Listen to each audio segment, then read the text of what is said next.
Today we're going to talk about the interest formula. Have you ever heard of interest? Lots of commercials talk about interest. You hear it in a lot of different places. A couple of places where you might have heard it would be that banks are going to give you interest for keeping your money in their bank. Credit cards are going to charge you interest for borrowing their money. And when you take out a loan, you are charged interest for borrowing money. You'll also hear interest for cars or houses. Those are both loans that you take out, so it would be considered taking out a loan. What is interest? Interest is found using principal, rate, and time. It is an amount that you can either earn or owe. When you leave money in a bank, sometimes you will earn interest. That is money that goes into your pocket. But when you're borrowing money from a bank or taking out a loan for a car, that is money that could be owed. So you're going to actually end up paying more than the car costs because you also have to pay for borrowing the money to take out the loan. The formula to find interest is interest equals principal times rate times time, or interest equals P times R times T.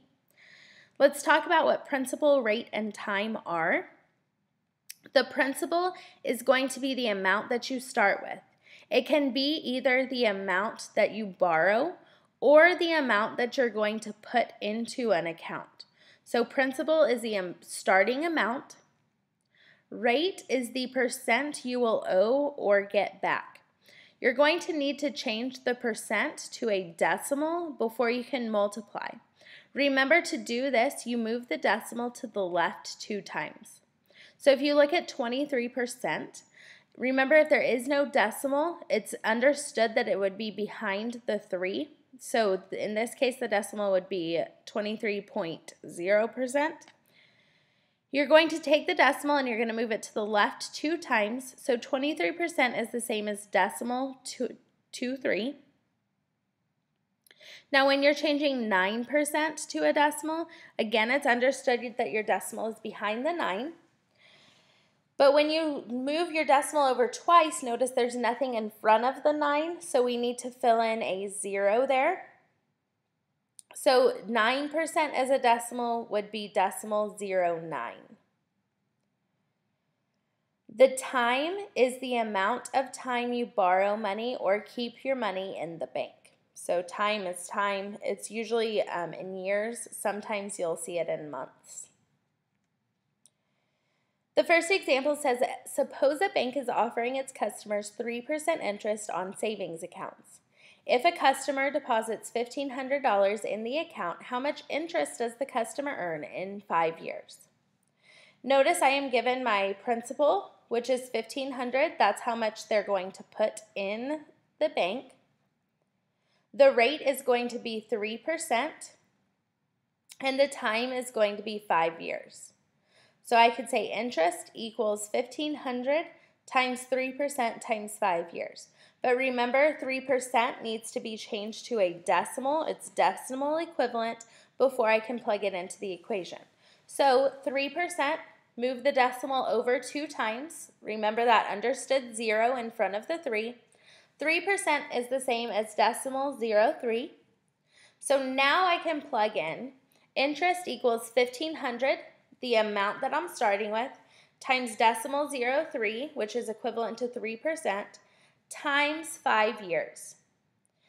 When I have these numbers plugged in, notice that 1,500 times decimal 03 times 5 is on the same side of the equation. Because they are on the same side of the equation, the order in which I multiply does not matter. I am going to go ahead and combine my whole numbers first so that I only have to deal with a decimal once.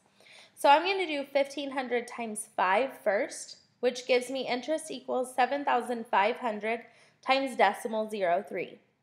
Now, remember when you're multiplying with a decimal, you line up the numbers. The most important thing, you line up the numbers, multiply like normal, but you're going to have 2 decimals behind the 2 numbers behind the decimal in your answer. because there's two numbers behind the decimal in the numbers that you're multiplying. So when you multiply these together, it ends up being just $225.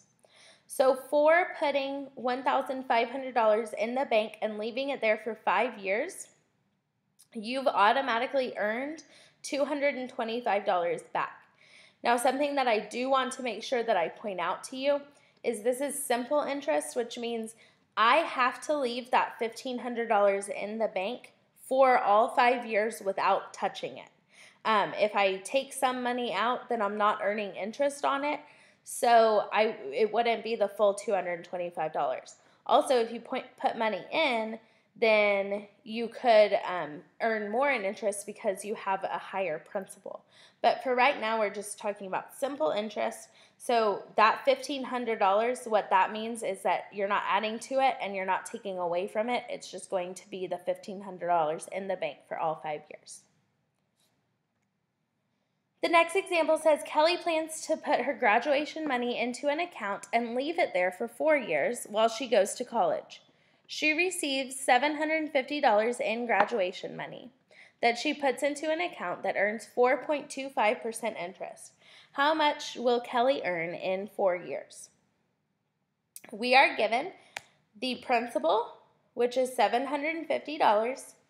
We are given the rate, which is 4.25%, and the time, which is 4 years. Using all three of these pieces of information, I will be able to find the interest that she earns in 4 years, but before I can plug in 4.25%, I need to change it to a decimal. So to change 4.25% to a decimal, I'm going to take the decimal and I'm going to move it to the left 2 times. Remember, I need to fill in my 0. So 4.25% is the same as decimal 0.425. Now I'm ready to plug in my pieces. I have interest equals 750, the principal, times decimal 0.425, the rate, and times 4, which is the time. Just like in my last example, I'm going to go ahead and combine or multiply 750 times 4 so that I'm only having to deal with that decimal one time. So 750 times 4 gives you 3,000 times decimal 0.425. When I multiply these two numbers together, I get that the interest earned will be $127.50 in 4 years.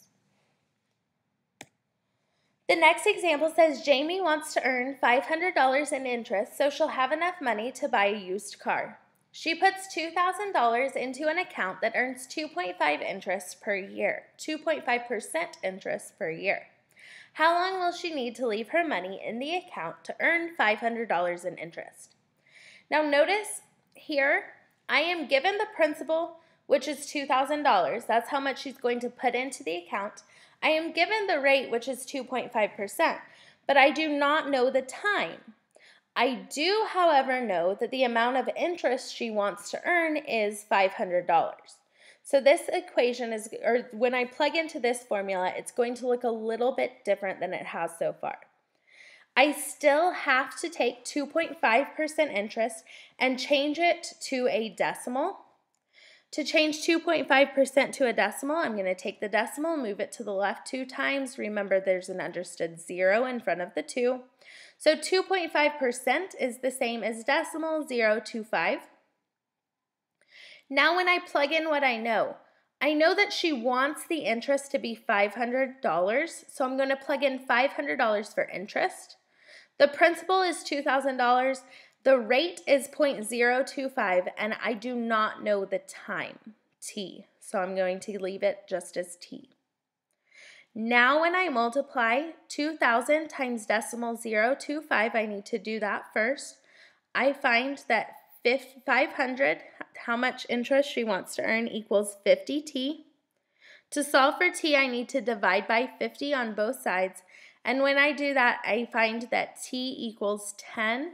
So it will take Jamie 10 years to earn $500 in interest to buy her used car.